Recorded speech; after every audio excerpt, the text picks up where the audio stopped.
Awesome. So, welcome everyone, or welcome back to the second workshop of Beginner Track. This week, we're talking about the K nearest neighbors algorithm. So, the attendance code for today is weather. There's a link to the ACM membership portal if you want to collect the points. Please look at this link tree on the screen, bit.ly btrack w22 feedback. It'll contain the link to the slides, the feedback form, as well as the code demo for today. And join the Discord if you haven't already. So I'm going to give you like 10 seconds to get these links down and we can get started.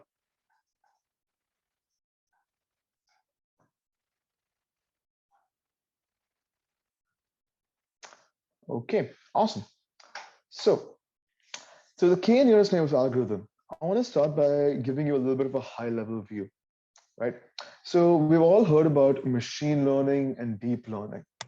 And the KNN algorithm comes under this category of what we call machine learning or shallow learning algorithms. They aren't as fancy as neural networks or CNNs or anything that cool, but they are really, really powerful. And personally, I've been in several situations where a KNN has worked better than a neural network, especially when you have less data to work with or limited resources. A KNN can be really, really useful. So I just want to say, don't disregard the algorithm just because it's not, a neural network. It's actually a very, very powerful algorithm. Okay, so we're going to start off by talking about a motivating example. So the kind of problems that we want to talk about are classification problems, bucketing something into this or that, a cat or a dog, 0 or 1, class A, class B, or anything similar to that. And we're going to start off with something like, suppose we see an animal and we want to decide whether it's a cat or whether it's a dog. Now, all of you guys are like, hey, this is pretty easy. It's a cat and it's a dog. It's kindergarten stuff, right? So I'm gonna give you a challenge. Is this a cat or is it a dog, right? And now you can see, hey, okay, maybe it's not that easy to figure out if it's a cat or it's a dog, right? Now you can look at the eyes and say, oh, maybe it's a cat. You look at the nose, okay, maybe it's a dog. Ears, dog. Whiskers, cat. Okay, we're all confused, right? I see we got a cat response in the chat. That's very good. And in fact, this thing is a cat, right? But it's not that easy to see. We need to look at all these different aspects of, the eyes, the ears, the nose, all this stuff to figure out whether it's a cat or it's a dog. And this is the kind of problem that we want to consider. Again, looking at something and saying, is it class A or class B? So let's start off with some terminology. Now, the stuff that I was just doing, right? Looking at the eyes, looking at the ears, all the other things, we are looking at some attributes of the object that we're considering, some features. And that's our first term. A feature is just some property of the object, some, let's say, significant property of the object that would help us decide which category it belongs to. And for example, in this previous image, we had the claws, we have the ears, etc. Right? And what we want to do is essentially use these properties, these features as our input. Once we get our input, what we want to do is predict a label. Like I said, it's a cat or it's a dog. The cat, the dog are the labels of the object. It could be 0, it could be 1, class A, class B. That is what we call the label of the object. It is the value that we want to try and predict. And that forms the output of our model. So we take in the features, our input, and produce the target, which is our output. Okay? So again, the current example, the target is whether the creature is a cat or a dog. And here are some more examples. So there are some differences. A cat may have sharper claws, dog may have duller claws, shorter ears, longer ears, meows and barks, right? And these bullet points, this list that we have here, we're going to make that our input data. And we're going to turn that into numbers, which we actually feed into a mathematical model. And that's what we're going to spend the majority of this workshop doing, learning how to take this pretty intuitive idea that we have, how cats and dogs do look different, and turn that into a mathematical model, which can be used to predict it pretty easily. Okay?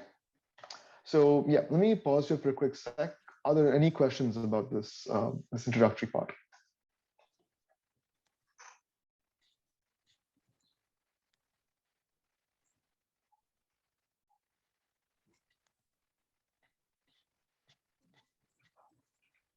Okay, I think we're good.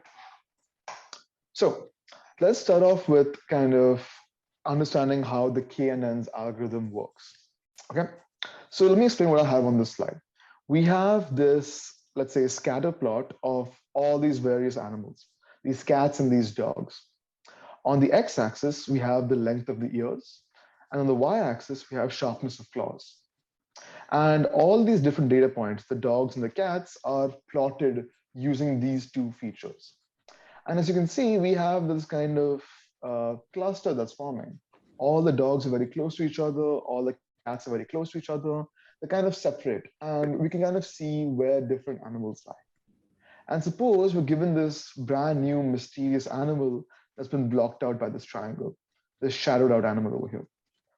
What we want to do is figure out whether it's a cat or whether it's a dog. Okay? Based on this data, we want to figure out what this new animal would be. I think that's a good point to ask you all. What do you guys think this would be? Let's just get some answers in the chat. You know, cat, dog. What do you guys think?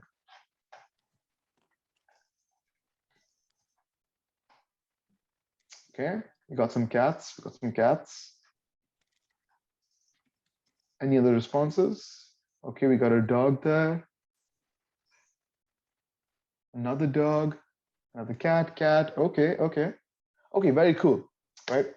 And before I reveal the answer, does anyone want to say why they think it's a particular category? Like, you know, in a few words, like just why do you pick this?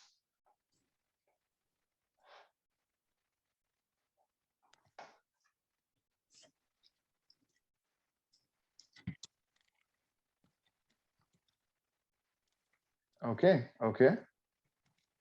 Any other responses?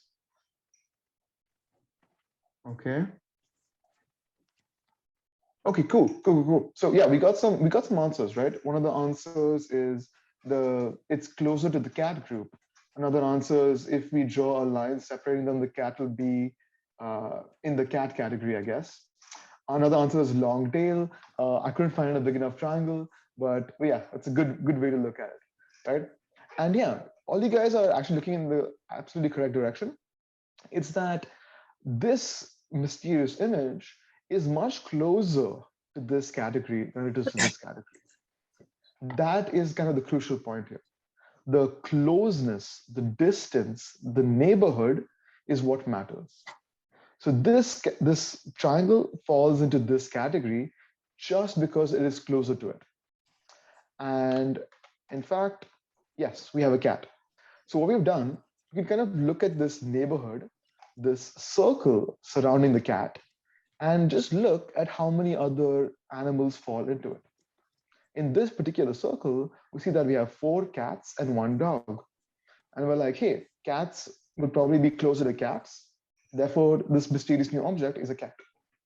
The logic is kind of birds of a feather flock together. Key and nearest neighbors are together, right? Simply. So the new object is in fact a cat just because it is closer. And this is the crucial point, right? This is what's going to drive all of our math later on, is that we just consider the simple distance between the new object and the pre-existing objects and see which category it's more likely to fall into. Okay? And that is our algorithm. So if we have this mysterious object in question mark, we consider circles surrounding it. And if we have 2 classes, A and B, the stars and the triangles, we simply count how many of each of those classes fall into the neighborhood. So in this particular neighborhood, we have 2 triangles and 1 star. So we say that, hey, the yellow thing is in fact a triangle. It's as simple as that. And you'll find that this is an extremely powerful idea that generalizes pretty well and can be used for pretty complex applications. So yeah, the goal, classify the new data based on how its neighbors are classified. That's the k-nearest neighbors algorithm at a very high level. And a quick note, in this particular example, the outputs are categorical. So that means, like I was mentioning, it's a this or that situation. It's a discrete situation. And this is in contrast to, let's say, predicting the price of a house, where it's a continuous output. The price of a house could be, $10 or $10 million. It's this continuous range. But in this case, we have stars or triangles, 0, 1, this or that. Okay. And yeah, let me pause here again. Are there any questions about how this intuition worked?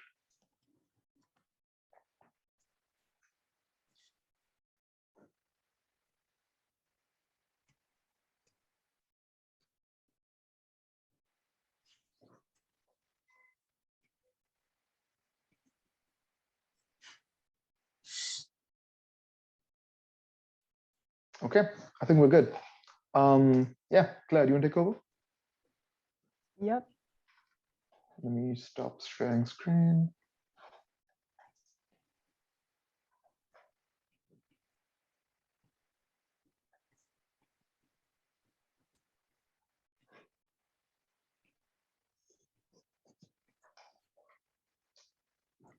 All right. Now let's formalize, I suppose, what we just discussed. So here's what a sample data set might look like. You have your points and you have their X and Y coordinates that represent their space in 2D. Now, how would you determine what exactly a neighbor is? And here's a meme for you. But you look at neighbors based on their distances from each other. So we can compute these distances using something like the Euclidean measure. So for 2 points, that would look like something like this, where now you have a way to calculate how far 2 points are from each other. Now, we know what neighbors are, but what's the nearest part? Well, that just means that you're looking for the points that are the closest to a given point P, or the ones that have the minimum Euclidean distances to that point. So what does the K in K nearest neighbors represent? Well, it represents a value that we choose, which basically determines how many of those nearest points that we look at. So let's say we have a point at X and Y. We can compute the distance at every point between P and that point using the Euclidean formula we saw earlier. Next, we can choose a K amount of points that are the closest to P, and then we can classify P using K amount of points. So now that we have a way to find the K nearest points, we can classify our new point, P. So how do we do that? We'll look at the classes of those points, and we'll just pick the one that occurs the most, aka the mode. Therefore, we can classify P as that class. So to summarize, we have a data set of points and their space in 2D, and we also have a new point. So first, we'll choose a value for K. As you can see by the graph, K can be anything really. And then we'll compute the distance between P and every other point.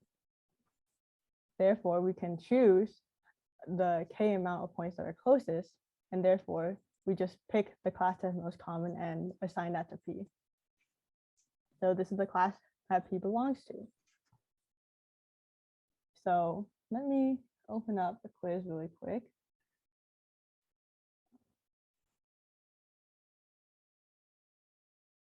I think you should be able to see that now. What should the green data point be classified as if you have a K of 3? I'll give you a couple seconds to answer it.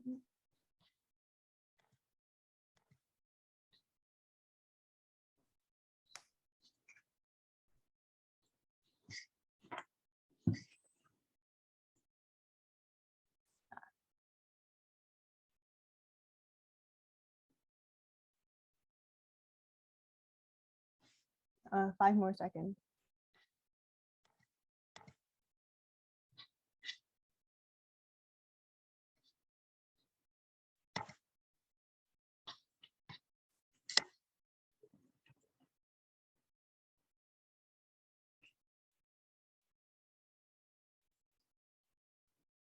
Okay, I'm going to end the poll now. So most of you guys answered correctly. If you look at k equals 3, that will simply be the 3 closest points around the green point. And as we can see, there's 2 red and 1 blue. And as red occurs most often, red will be assigned to the green point.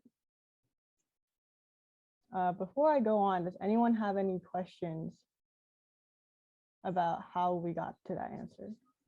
Or any questions about this previous section in general?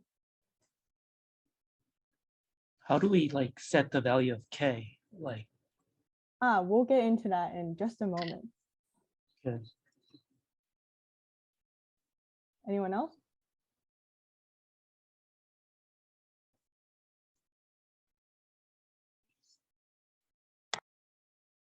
All right then. Oh, okay. If equal, do we random pick? We will get into that in a second, but there's also another way around that.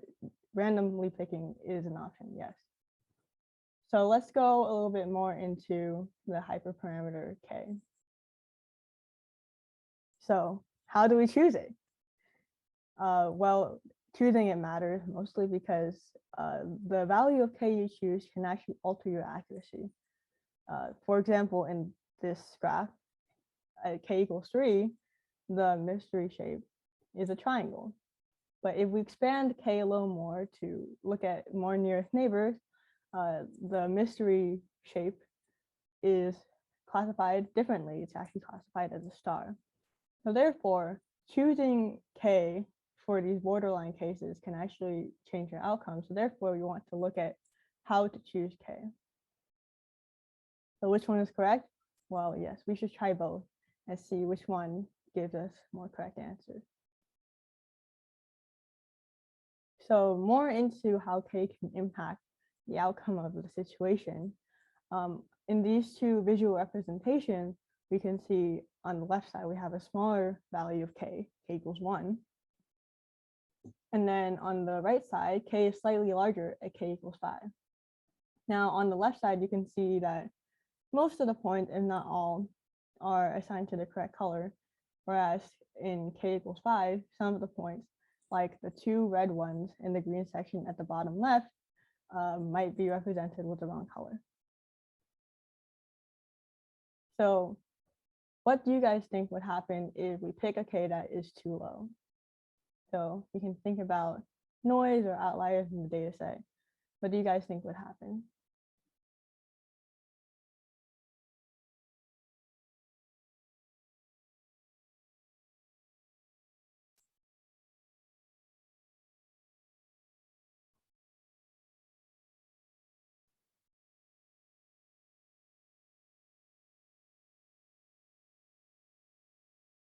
So in a situation where a k is too low for the dataset in particular, it makes it very prone to outliers, or in this case, yes, exactly, susceptible to noise. And what we mean by that is for points that are very close to the border, or at least where the point of P is, then if we rely on only one point, it could be a point that is just close by, but it's on the wrong side.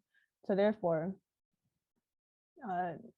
K in this case doesn't give us a wide enough scope to accurately judge where to assign a new point. Now, on the converse side, what would happen if K is too high? Or as an extreme, let's say we set K as the size of the entire data set. If anyone has any ideas, you can put in the chat.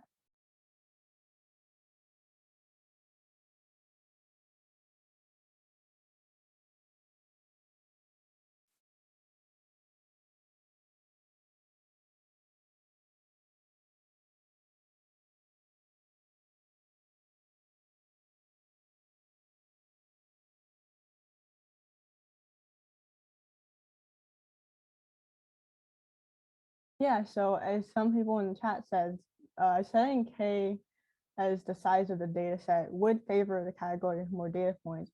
And also, because you're computing the distance to every single data point, that might take up some more time. So we'll go for a happy median. And we'll just set k as the square root of n, where n is the amount of data points you have. Now, we can eliminate the chance of a tie by setting an odd value, or as someone said earlier, you can do a random pick. However, this is a good starting point, but really k should depend on every individual problem. So the value of k should be something that you experiment with to figure out what works best with what you're trying to accomplish.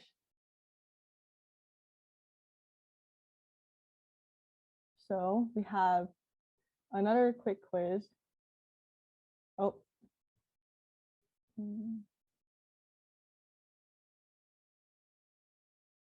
There you go. All right, let me go back to the slide really quick.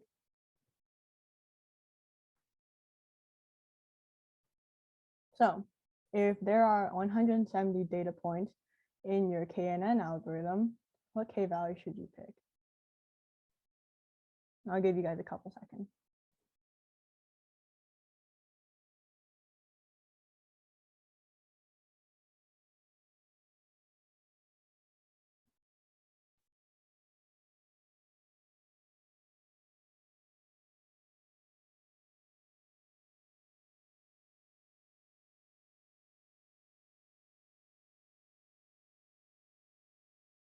And I'll give you guys 15 more seconds to get your answers in.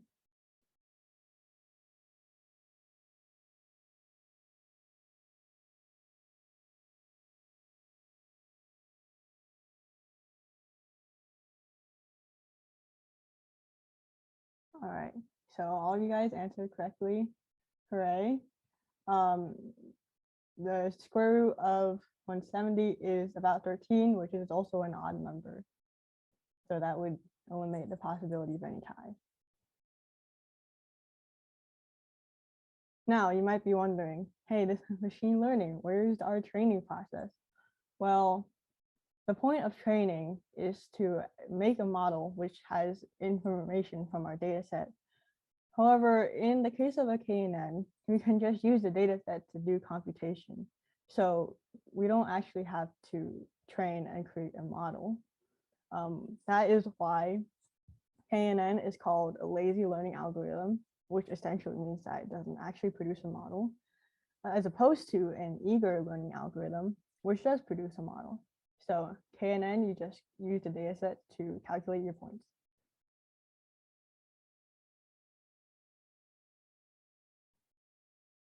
Now, can any of you answer in the chat, do you think that there's a reason why we shouldn't use a KNN? Or what are KNNs bad at?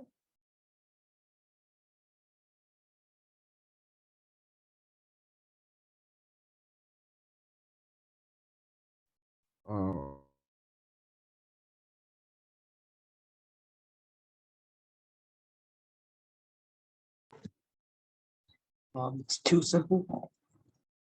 Like it doesn't necessarily reflect the truth, like especially when categories are like not like clear cut, or like more subtle.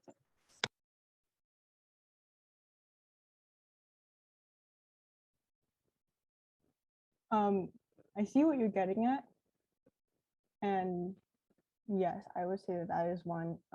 I'll explain it slightly more in a little bit. Feature might not translate well to numerical values.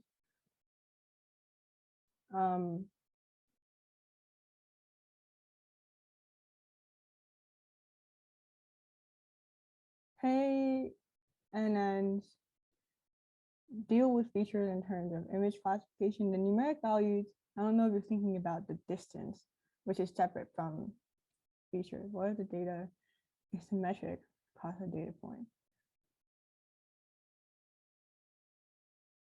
And gets confirmed more features we add. Yes. So to sum it up, essentially, KNNs are quite literally quick, easy, and free. You don't have to train them. They're very easy, so you can just try them whenever you think a KNN will fit your problem. And they're really good with small data sets, as some people said earlier. However, as Someone said slightly earlier, KNNs are afflicted with something called the curse of dimensionality. Essentially, they only really deal well with linear spaces. What happens when you deal with nonlinear spaces? Then KNNs can be dependent on the existence of points that are close to the line on either side to ensure that points that land close to the divide are sorted accurately. If those points don't exist, then KNNs might return bad answers.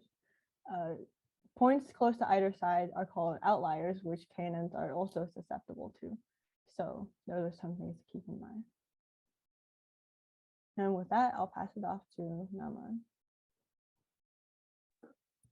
Awesome.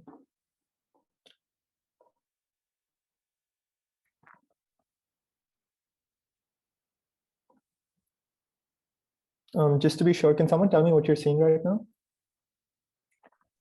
We can see a case study. A case study. Awesome. Thank you. As Sudhanshu and Claire explained, we've gone over a more formal definition of KNNs after developing some sort of intuition. So now some of you might be wondering how we can put this all, how this all ties up in a more practical purpose. Okay, so let's apply this to a case study and see how it works. So how do KNNs work in practice? Let's say that we have a data set, and this data set has two attributes. Okay, so each data point has an X value and a Y value. Now, with each X and Y value, there is a label associated. All right, so if we look at this right now, we have about 9 data points, and each of these data points has an X attribute and a Y attribute. And based on the X and Y pairing, we have a binary label in 0 or 1. So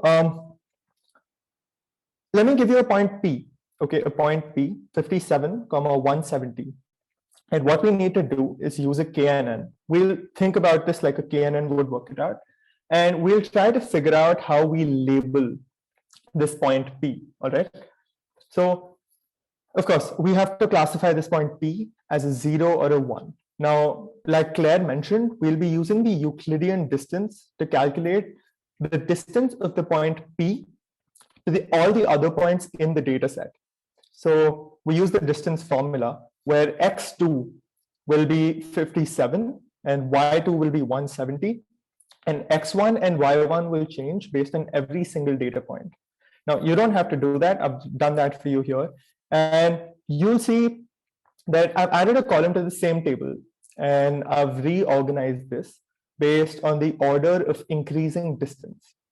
So the distance of 58, 169 from 57, 170 would be 1.4. All right. Similarly, we've calculated the distance for each of the 9 data points.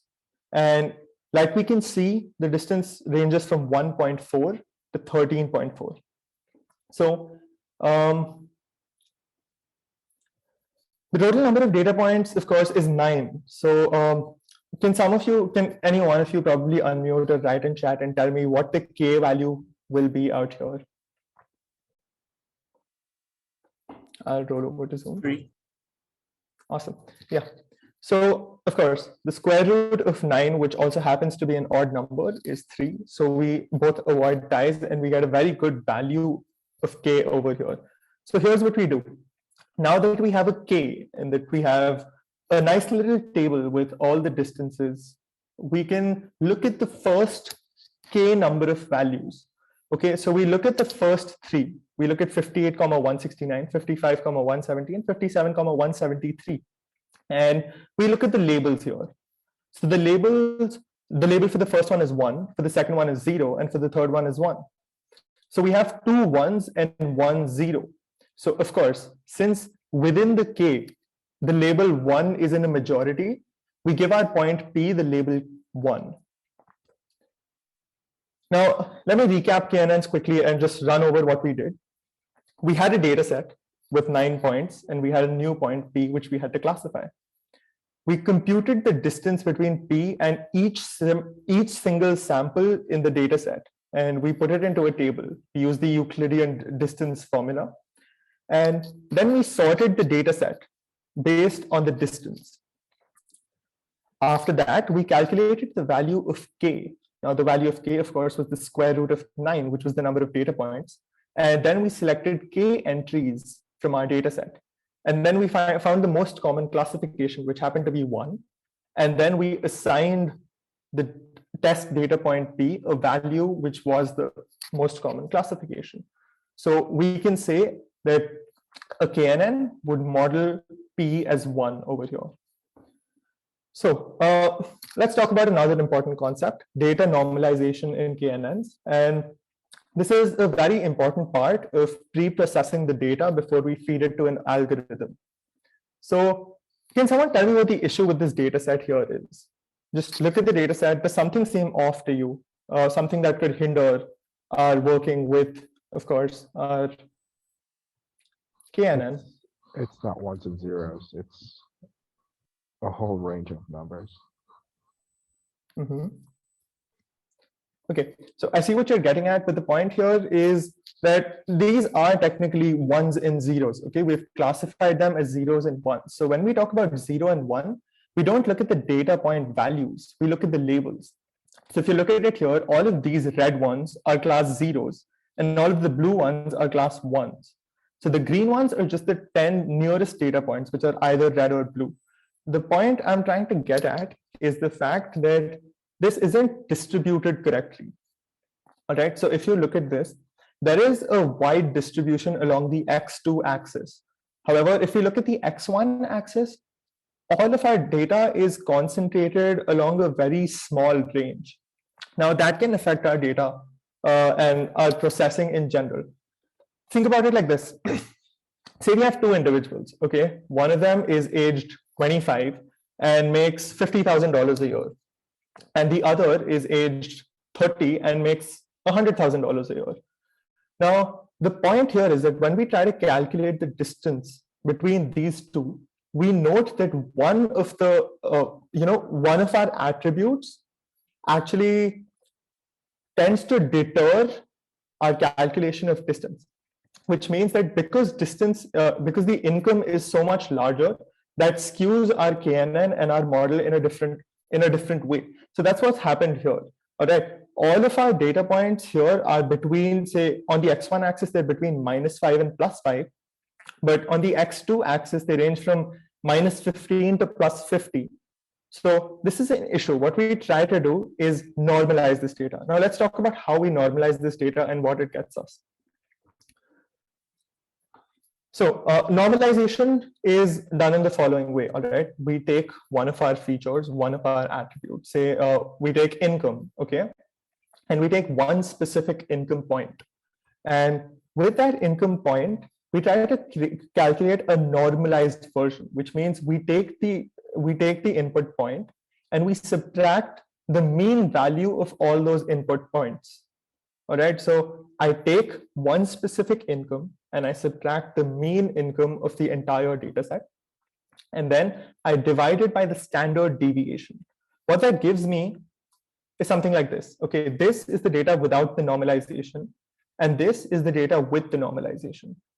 So as you can clearly see, there is over here in the first one, without the normalization, what we've ended up doing is we've chosen data points which are aligned vertically with our data point. But that is because it's squeezed in a sort of way, because one attribute clearly overpowers and skews the KNN data over the other attribute, because one value is small. Now, like I was talking about income, the age difference was just 5. Okay, so when we put it into the distance formula, x2 minus x1 is just 5, but y2 minus y1 is 100,000 minus 50,000.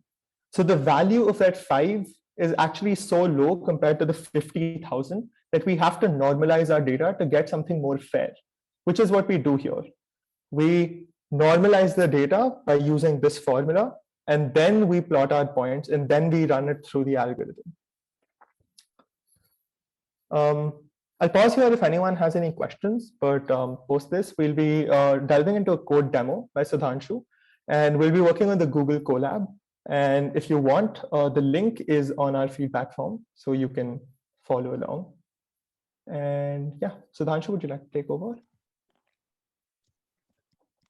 Yeah, let me do that.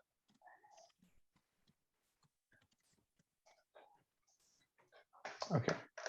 Can everyone see my Google Colab screen? I can. Okay, cool. So yeah, so let me, so yeah, this is the slide. The link is in the slides as well as in the feedback form. So definitely check that out if you'd like to follow along, and we can get started. So I'm gonna give you like 10 seconds to just access the link in the first place and just let Google Colab open up. It's a little slow.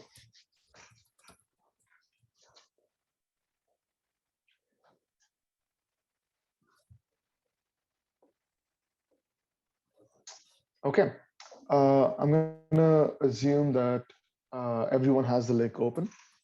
I'm gonna make a quick comment about our code demo, this code demo in particular. So last workshop, we did another code demo where it was a little more, let's say interactive. We wrote cells one by one. You guys helped us out, etc., etc. This is going to be a little different. This is going to be more of just a demonstration where we have already implemented a KNN, and we kind of want to run through the code and show you guys that it actually does work. And hey, this is an algorithm that we could use, and it's a fast algorithm, and we can use it really easily. And it's a really good algorithm as well. So we're going to be going over the code at a pretty high level. We're not going to dive too into the details of implementation. And that's actually something we're going to save for later on in the quarter, where we actually code up all of this from scratch, learn all these libraries and all the other stuff. Okay, so that's just a quick disclaimer, and we can get started on this. So let me start by running. This might pop up. We're trustworthy. Just let it be. Great. So the very first line of code we have here, right? We are importing a bunch of libraries into Python. NumPy is our numerical Python library. It allows us to do math, allows us to do math really fast. Matplotlib, plotting library. And these libraries over here are to perform our KNN classification. They contain the algorithm for our KNN, and we can just use it as this out of the box kind of thing. Okay. The data set that we're going to be using is a very famous data set in machine learning. It's called the iris data set. Some of you may have heard of it, some of you may have not, but it's actually very popular, historically speaking. And what we can do, we can just load it in and print some of its documentation. I'm just going to quickly, very briefly go over it. The basic purpose is that we have a data set consisting of iris flowers, and it contains a bunch of attributes like the sepal length, sepal width. I don't know what those mean, but it's something about a flower, right? The petal length, petal width, and it has 3 different classes: Iris setosa, Iris versicolor, Iris virginica, which is just 3 different species of irises. What the objective is to take these input features and predict which class the given flower belongs to, right? Fairly straightforward problem. And we have names are these 3 categories. So like we had stars and triangles, like we had cats and we had dogs, we now have these 3 categories. Okay. So we're going to just simply say that our X value, our input is that data, our Y value are these targets. Nice and simple. All we're doing is saying that. Okay. Yeah, let me pause you for a quick sec. Any questions about the iris setup, about this data set? Or if anyone, they're saying that it comes up as a Google Docs file with a bunch of code. Like someone suggested in the chat, what you want to do is click on, actually, I can just do that right now. Let me show you. So I'm guessing this is what you see, right? Something completely random. Look at the top thing here, say open with Google Collaboratory, and it should open up what we're seeing. Hopefully that works. And yeah, thank you for asking the question. I'm sure other people had that as well. Yeah, they say they don't have that in the computer. Okay. You might need to sign in, like again, someone is suggesting, like class suggested, just sign into your account, and that should then pop up.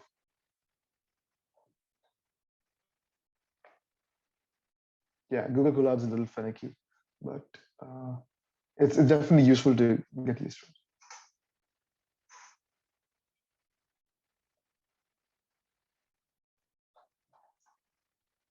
Okay, awesome. Yeah, you seem to have got it. That's great. Um, and we can start moving forward, right? So to quickly recap, we have our iris data set. All we have done is we've said X is the input features, Y is the target labels. Okay. And what we're going to do, we're going to do something called splitting, where we say that one part of our data set is for training and one is for testing. Now, why does this make sense, right? We're going to say that it's like, okay, let me put it this way. It's like saying that our model will only be able to access a part of our data set. The rest of it is hidden away. So that becomes a more fair problem. If I'm testing my data set using data as already seen, it's not really fair. It's like before an exam, you're doing practice papers, but you can't do the actual question paper. That's something new that you see later on, right? So that's kind of the difference between training and testing. You have two different data sets, okay? So again, we have a very nice simple library function where we train, test, split, and we're saying that 33% of our data is meant for testing. Okay. I'm just gonna run some code to plot our data. And this is a pretty nice visual, right? All we're saying is look at the first two features and plot our data on the 2D plane. So we have the blue flowers, the green flowers, and the red flowers. And they're vaguely organized into their own categories, right? And note, we're only looking at the first two dimensions. In higher dimensions, they may be even more separated, right? This is kind of what our data looks like. And again, intuitively, we can look at these categories already. And let's say, for example, can you guys see my mouse by any chance? Okay, so suppose we had a new data point somewhere over here. We know that, hey, that this is a blue point. Or over here, maybe it's a red point. So again, at a high level, we kind of know what our model should do. Okay. So very simple. In this, using this library, we can just say that our KNN is one simple line of code. That has created our KNN. Okay. What we want to do next is take the input data, the training data, and store it within our KNN. So this is what we call fitting. We take the X train, the Y, and just literally copy paste it into our KNN. And that creates our fully loaded model. Okay, let me run that cell. And that's literally it. That was our entire training process, like 2-3 lines of code. Take the training data, place it inside the KNN, and we're good to go. So now what do you want to do? Now you remember we had that testing data, the data that our model had never seen before. What we want to do is see how well our model performs on that data. So what we're going to do is we're going to take the data and run it through our model. What does the model output? The model outputs the labels that it thinks that data belongs to. So we give it some X and it produces some Y outputs. What we're going to check next. So actually, let's just do that, right? So we take our testing data, put it through our KNN, and we get our predictions. All you want to do now is say how well our model performed. You know, how many did it get right? We already know what the answers are. We want to see how well our model performed. And as we can see here, we get like a 98% accuracy. And I think it's fair to say that's a really good accuracy. It's like it took us a few milliseconds to train this algorithm. And this is something we couldn't have done by hand. We have, let's say, 100 different flowers. I'd have trouble predicting which category which goes into, but our KNN did it in a few milliseconds. And as you can see, that is a pretty powerful concept. It is something that is genuinely very, very useful. And with 98% accuracy, it can be used a lot, right? And yeah, let me pause again over here. Does anyone have any questions about what we just covered, this testing section?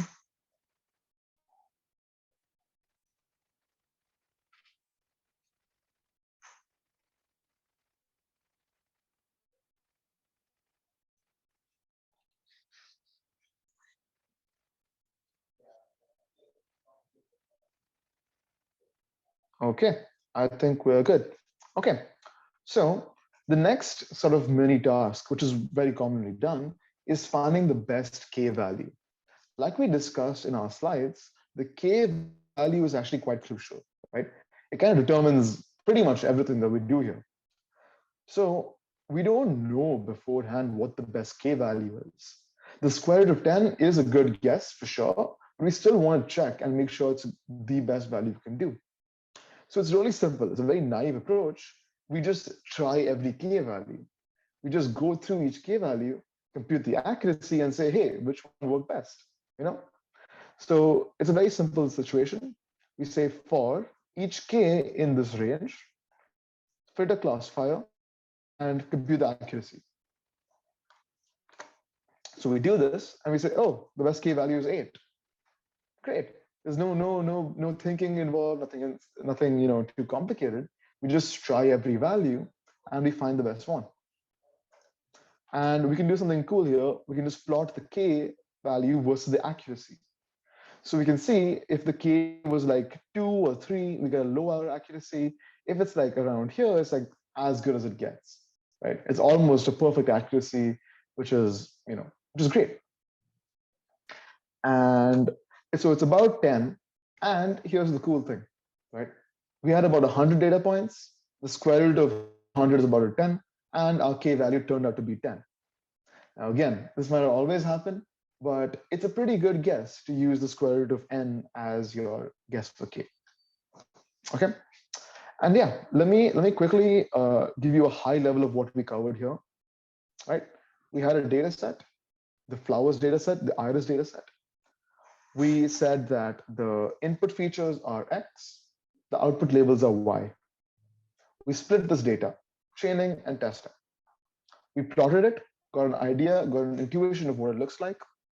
And then all we did is we created this brand new KNN classifier, which we spent this workshop learning about. We said that, okay, KNN, look at this data and make your model. Simple as that. Then what we did, we made our new predictions using this KNN. We got a really nice accuracy. And we said, hey, can we do even better? Can we find a better K value that can improve our accuracy even further? And we said, hey, yeah, we can just look at every K value and pick the best one. That's what we did. And we got that the best K value is 8. Actually, all of these K values up here are just as good. So we said that, hey, that worked out really, really well. And we have a great classifier. And yeah, I want to stress again, the importance of this is that this is it's 100 different flowers. I've done this by hand, but the KNN did it pretty simply. And it's a pretty powerful idea. Okay, so any questions about the code demo in general?